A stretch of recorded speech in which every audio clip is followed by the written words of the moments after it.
Yeah, what's going on, Alan?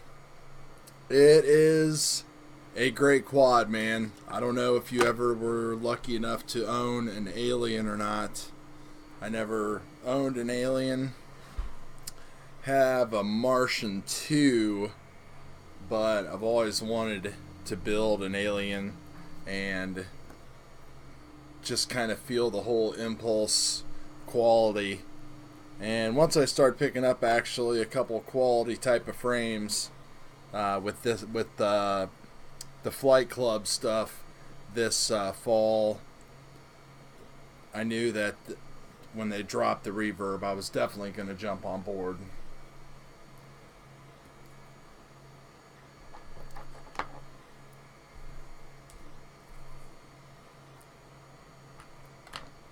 I know I will be pretty excited though when they come out, maybe with a more refined version with maybe some titanium hardware and really just chamfered edges.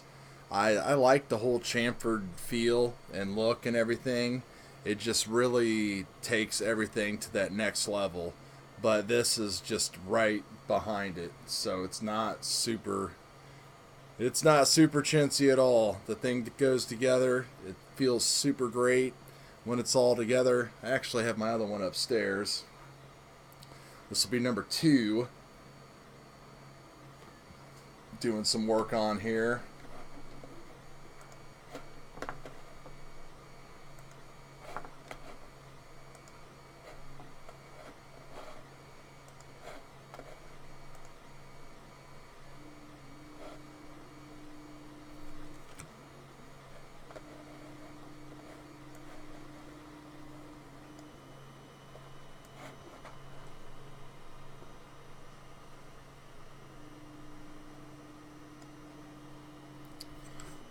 Yeah, it's so nice not to have like lock nuts and stuff like that anymore.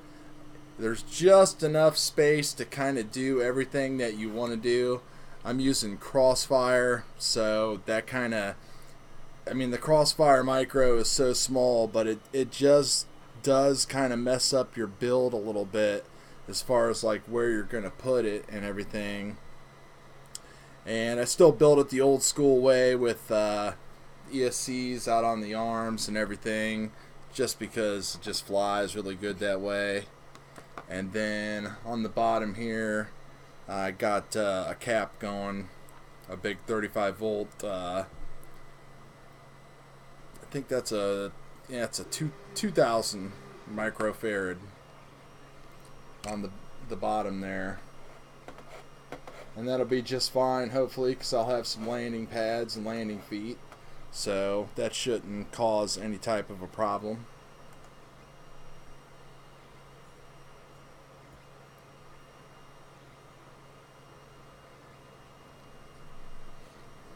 I've already done a build series on one. If you see it on the channel, pretty much using the exact same components on this one, except for this one's going to be having the 32-bit ESCs on it, and I'm just kind of rearranging things a little bit. I have my unified like underneath my flight controller stack, and on the other one, and it's well protected, but if there's a problem with it, if it fries out, if I have to do anything, I was just kind of thinking it's kind of going to be a real pain to get it out of there. So I wanted to, I guess, make things more accessible and a little bit more refined in this second build here.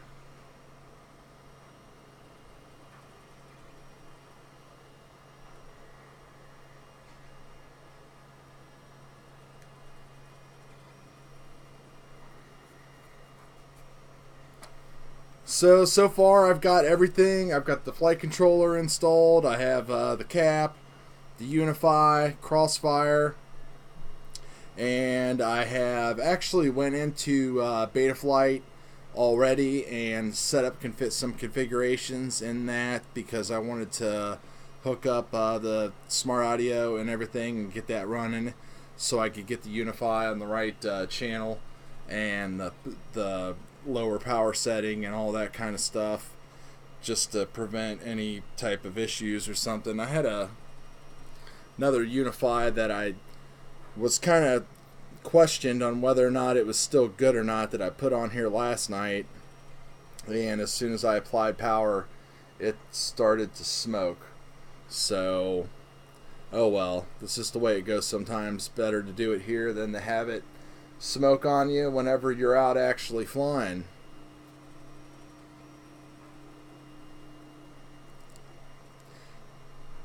So I guess real quick, let's just run through the Betaflight stuff real quick here, before I start soldering up some ESCs.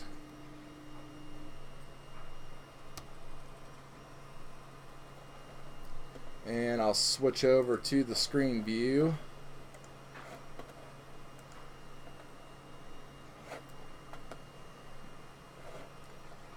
So the one thing I wanted to show everybody with the Bardwell flight controller Crossfire setup is, you know, you need a TX and an RX port. So I'm running Crossfire on UART4, and then I got soft serial enabled, so that way that's running the smart audio, and that's going right into the LED tab, which is right there.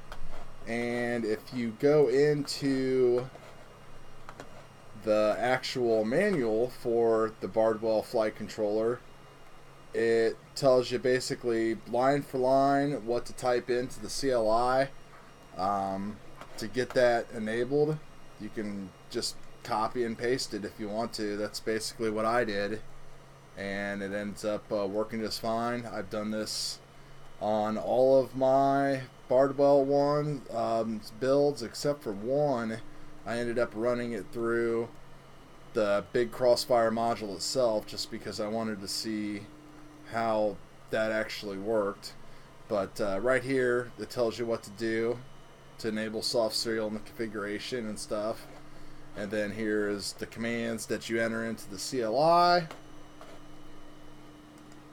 And then of course you go and select smart audio, or if you're using immersion RC, you know, you got immersion RC tramp and everything there too. And then just kind of did like a quick configuration. I know I'm going to be running DShot 1200. Put in my pilot name, changed the PID loop frequencies, got CRSF set up, everything turned on here that I'm going to be using.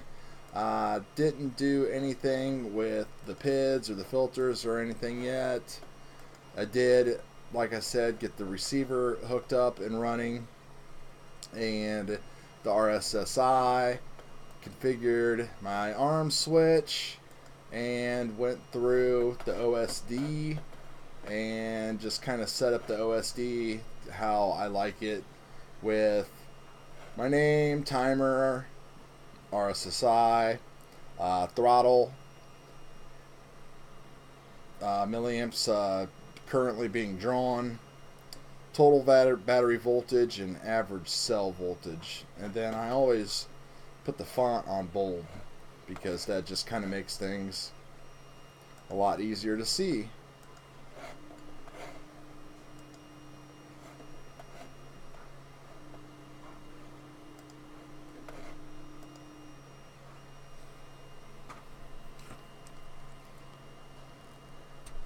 So all in all, it's been a pretty good day, productive day here. Been working on this, and it really cleaned up the shop quite a bit, and been messing around with the 3D printers.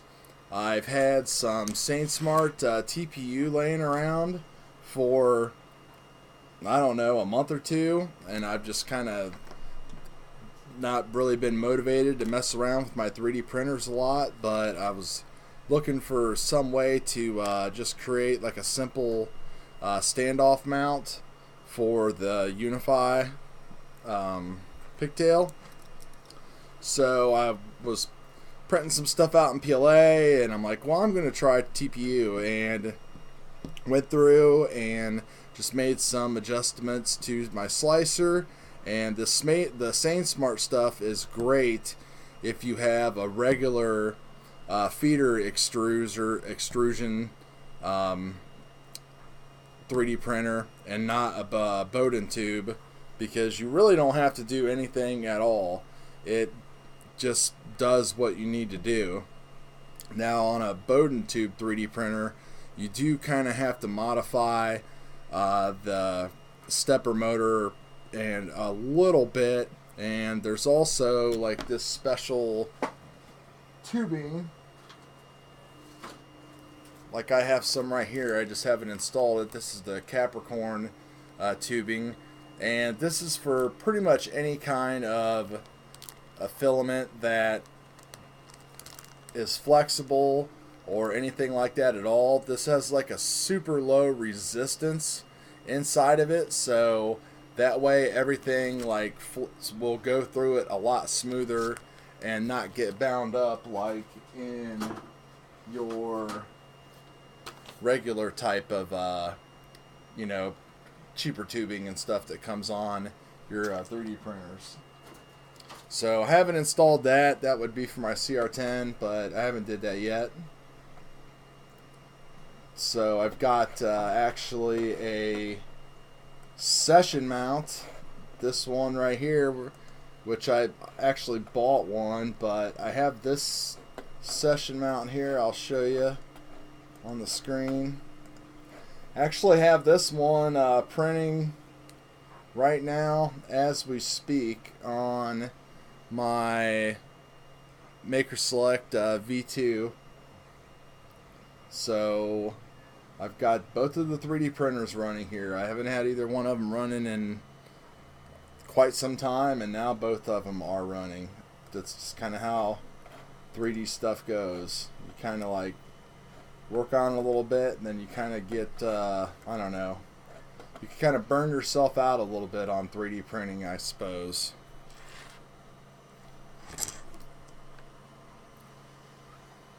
So I see there's a few watching now. Anybody have any questions so far as what's going on with the build? Anybody might have missed something that you want me to go over? Really, last night's stream was just assembling the frame, going through the Impulse RC guide, putting the frame together. I'm sure pretty much everybody's seen that. It just comes down to actually installing it and how you want it to look and everything. Component layout is the big key.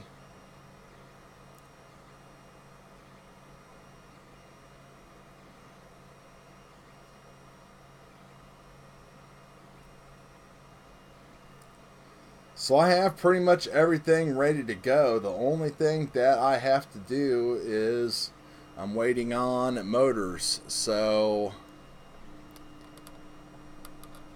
at this point, it really just comes down to getting the ESC soldered up and just waiting on the motors, really. So I think they're supposed to be here Monday or Tuesday, which isn't a big deal because it's going to be totally snowing and everything like that again the next like week. It's going to be pretty nasty. So it's about 20 mile per hour winds today. I did go out and fly my 5.5 inch Proton, which was great because it was the first flight that I did with the Foxier Predator, which was pretty fun. A lot better than that Cadix camera that I had on there. A lot better.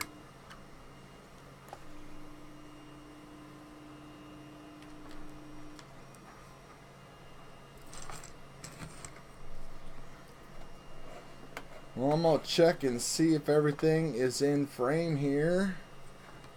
And let me zoom in a little bit here. And I'm just going to start soldering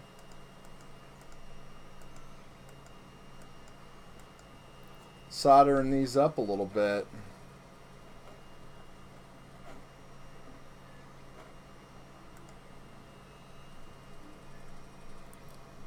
The one thing that's great about the Bardwell flight controller is everything is on the corners, so you can cut all of your wires to length, which is totally awesome.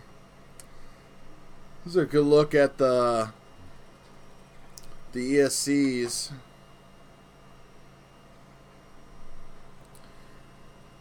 They kind of remind me of, oh, let's see here. They kind of remind me of the bullets, which could be a good thing or a bad thing, but there is like all of the FETs and everything on the back of them, so there is just a ton on these Speedix BLHeli 32 ESCs. There's a lot of hardware and stuff on there, and there is actually one extra pad right here, right next to the signal wire, if you want to wire up for telemetry. So that will be important one of these days. Right now, not so important because there's just not much when it comes to telemetry available on the Betaflight 3.2.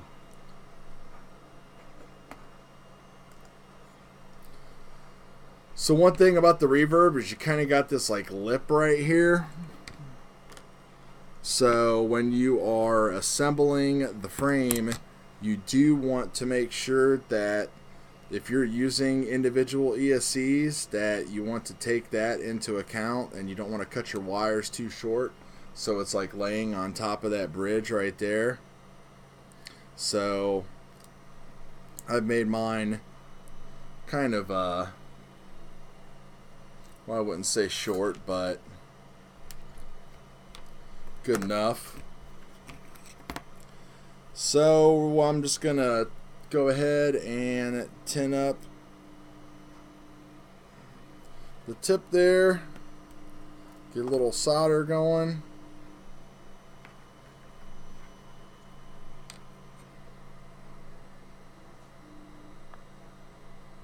and got the iron running pretty hot, so I can just pop these right on.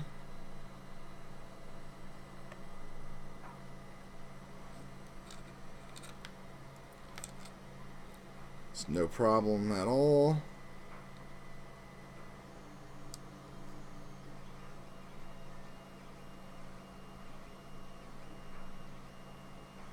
Everything just melts right into place. And those are going to be plenty long enough to do what I want to do.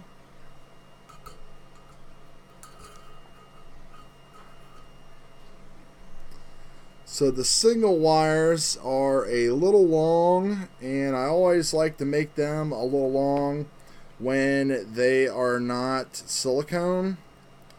These are plastic coated, which is kind of a bummer, but it's not the end of the world.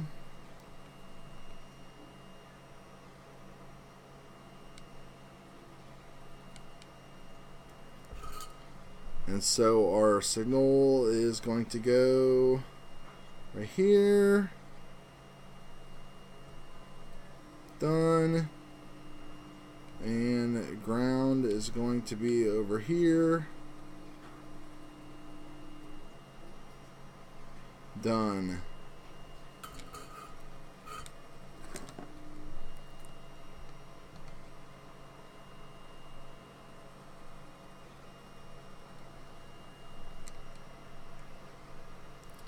And that is going to go about right there. And then of course we're going to have a little bit of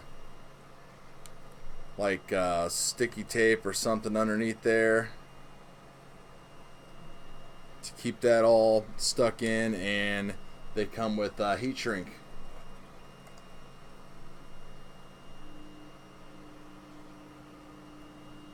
Hey, thanks Camo. I've already built one. This one's going to be number 2. Trying to standardize the fleet and everything this year. Very important. I'm tired of like building 3 or 4 or 5 quads of different kinds and different tunes and everything else. So I'll have two of these. I got my 6-inch and I have my 5.5, and if I decide to, I might build a second 5.5, but I probably won't because I don't plan on crashing it a whole lot because it's my long range frame. But the whole purpose to build a second Reverb is just basically because watching my videos and seeing how bad my FPV skills have not like progressed over the past like few months, because I've just like totally got involved in the long range thing and the smooth video chase. So I'm like, all right, well, I want to really work on that kind of stuff for no reason other than me. It's not like I'm going to win any competitions or do anything like that, but just for me, it's just what I wanted to do. But my plan was to use a couple cheaper drones because I didn't want to break stuff, didn't want to tear up my new shiny Reverb. But I went and flew that Martian 2 that gives me really nice good video, but it's just not this Reverb, man. You know, like it's got some steel motors on it, which are still pretty good, but they're a little old and crusty, but they're still pretty good. It's got a Betaflight F3 board on it. I took the crossfire out of it because I broke a crossfire, so I needed another one, and I ended up doing the XSR, and then I did like an XSR mod for like a little bit more range, and just the combination of not having, you know, CRSF and all that kind of stuff just really like made it a horrible experience. So I decided that I was going to just sell off some of that stuff and pick up and build another Reverb and build it the exact same way as the other one, with just a few minor changes.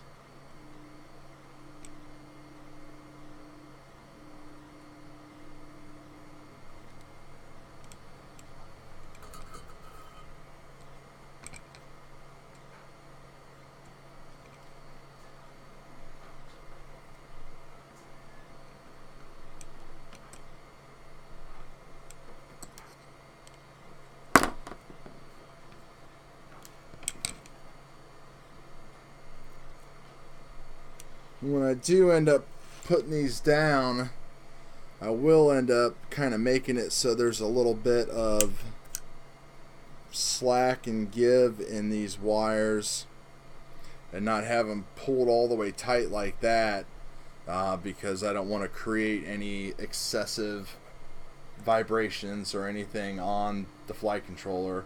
So if we're looking for the smoothest video possible with these, that is one thing that I have learned, is that you do not want short wires pulling on your flight controller, because then what's the point of having it soft mounted?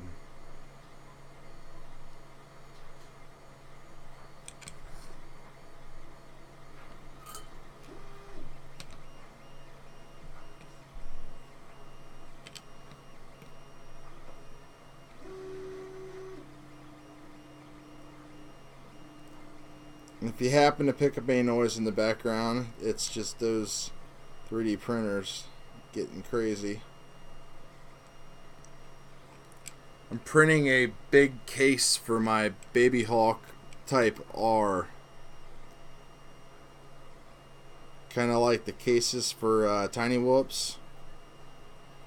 So it's making these huge like runs across the across the glass and stuff, so it's kind of like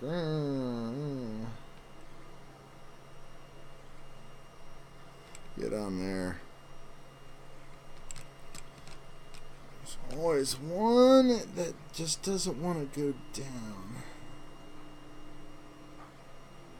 There we go.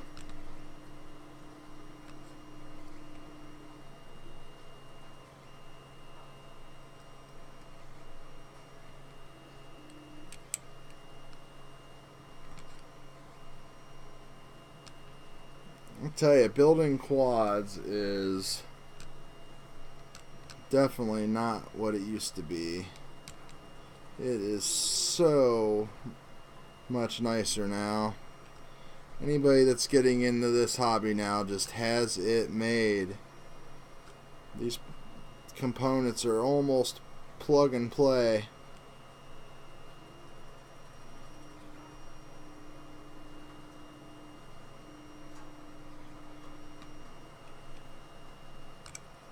Technically, the new race flight stuff is plug and play. Literally just has connectors. If you're into that sort of thing. Come on, get on there. Tweezers.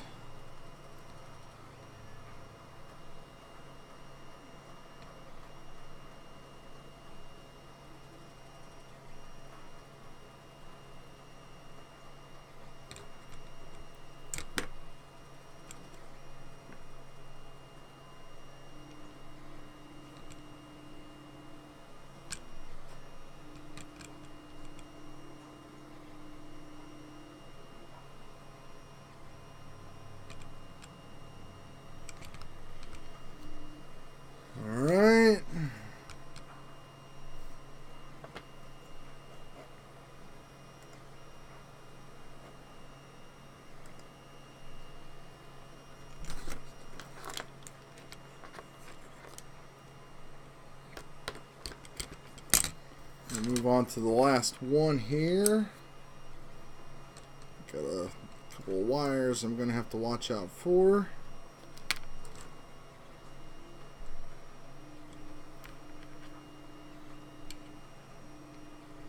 Get the pad nice and tinned up, wire nice and tinned up. Beautiful. Same over here.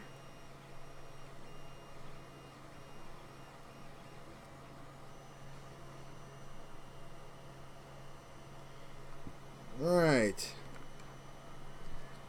It's just so nice when they melt together like that and you get that nice sizzle and crunch.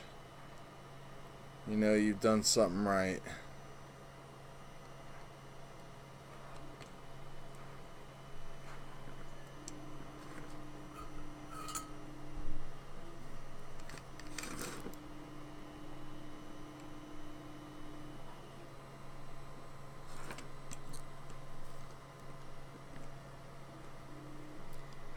Signal wire.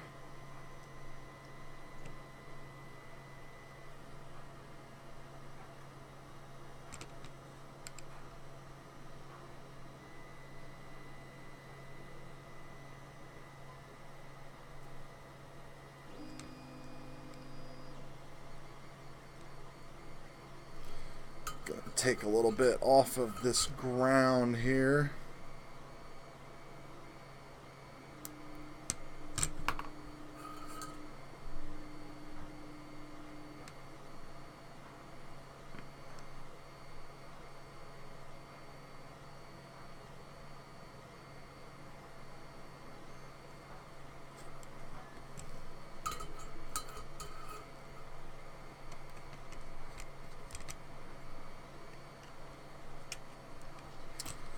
Okay, there we go.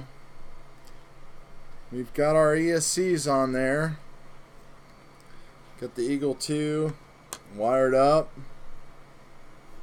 That is pretty much it. There's not a whole lot more I can do until I get some motors.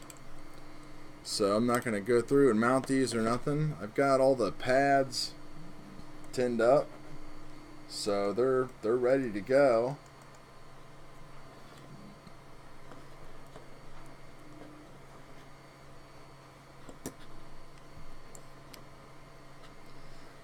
All the wires look like they're going to work out pretty good as far as the length and everything goes. I was going to swap out the red ones for black ones, but I figured, well, why waste the extra time and effort on everything like that?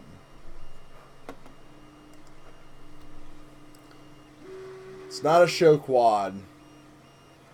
That's for sure. It's going to look nice, though, but it's not a show quad. We don't get to take these and have people stare at them yet, unless you're looking at one of those X-Class ones. You look at one of those up close. That's pretty fun.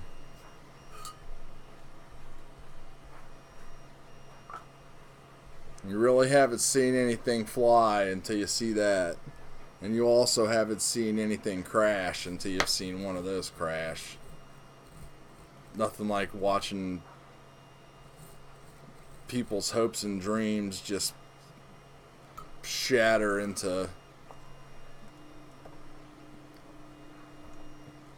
hundreds of pieces and thousands of dollars.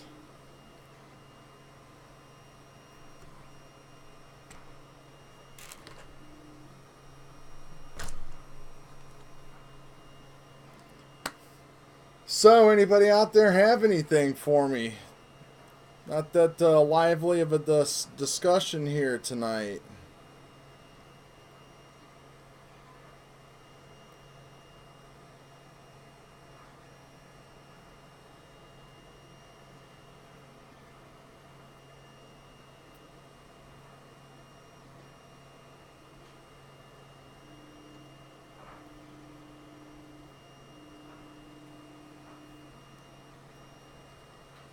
Well, I will say, if you have any tuning issues or any problems getting some good video or anything, definitely don't be afraid to reach out and ask and hit me up.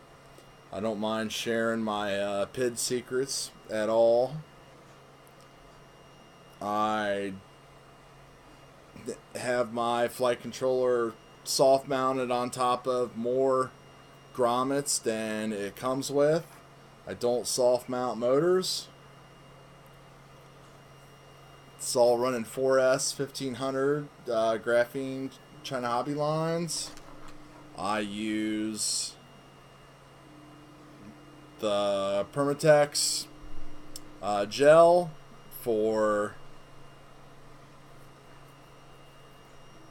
all of my motors as thread locker. This is the best thread locker you can get. There is a affiliate link down to it in my description if you want to pick some of it up. This is the stuff that comes back from the RC car days.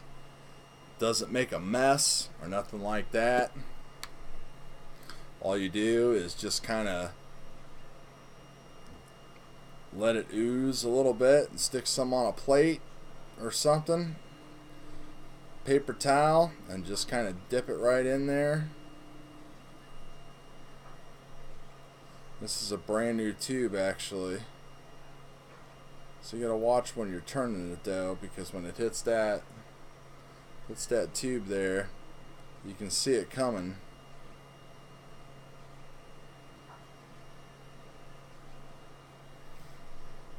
Let's see if I can have a little bit of tape here. I'll show you how awesome this stuff is. So you just take like a little bit and just wipe it right on there.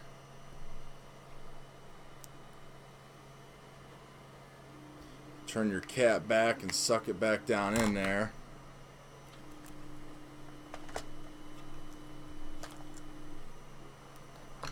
And then just take your screw, and the best part about it is it stays exactly where you put it. So no matter how much you want, as long as you don't drop it and spill it all over the place. Jeez, Butterfingers. Let me lock onto this with something, since I can't obviously hold on to it. But, you know, there you go right there. And you can put as much or as little as you want on there. This stuff doesn't take much, but it is great. It still breaks. It's really good stuff. You can get things off, but if you are still one of those people that like to soft mount your motors, you definitely want to use something like this, just because, you know, when you use the regular blue thread locker and you put it on there and it kind of gets all over the place, and then you stick your bolt up through your motor and you're like, hey, where's my thread locker at? And it's never there. This stuff stays right on. So then you can actually kind of clean a little bit off. So then you just have it down in the threads like that, and it doesn't make any kind of mess at all. So Permatex medium blue gel thread locker. Link is in the description. I'll be talking about this a lot whenever I put my motors on. I didn't do any on these metal parts here. The tolerances are so great, there was just no need to. My screws for my last one are like super tight still. No problems with it at all.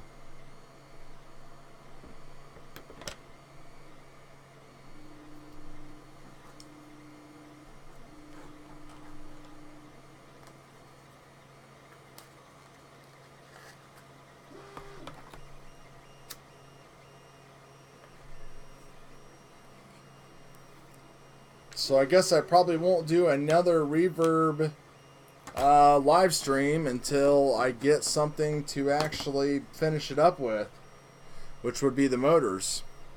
So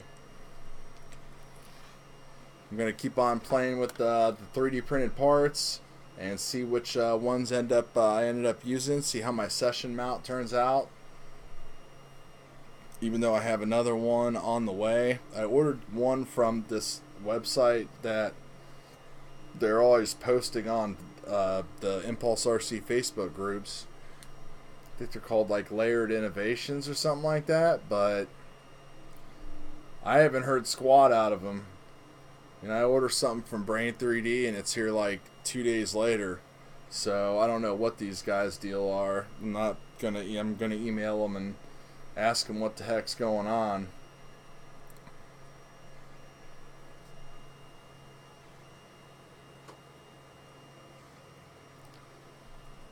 Not a big deal, but still would like to have it. Or at least an update.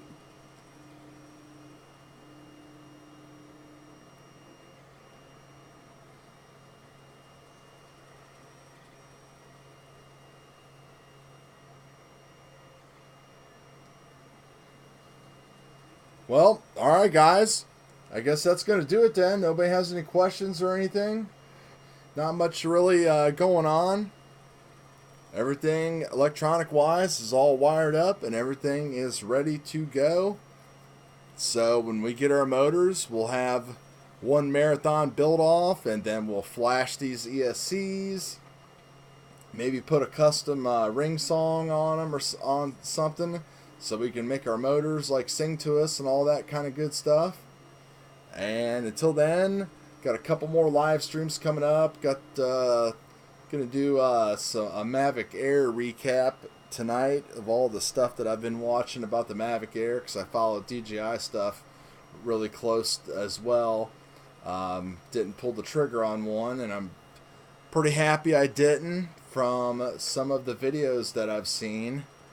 The thing can take a beating though. I have seen some pretty cool crash videos that can't believe people are actually willing to get YouTube views by buying a Mavic Pro and crashing it and dumping water on it and everything else. These were just some regular dudes. These weren't even like the Engadget guys or whoever did it last time. Oh, I think it was Locke and Ty that did it for Digital Rev TV. So, anyway, thanks for stopping by, and we will see you guys on the next one. Hit the like button for me and subscribe. Appreciate it.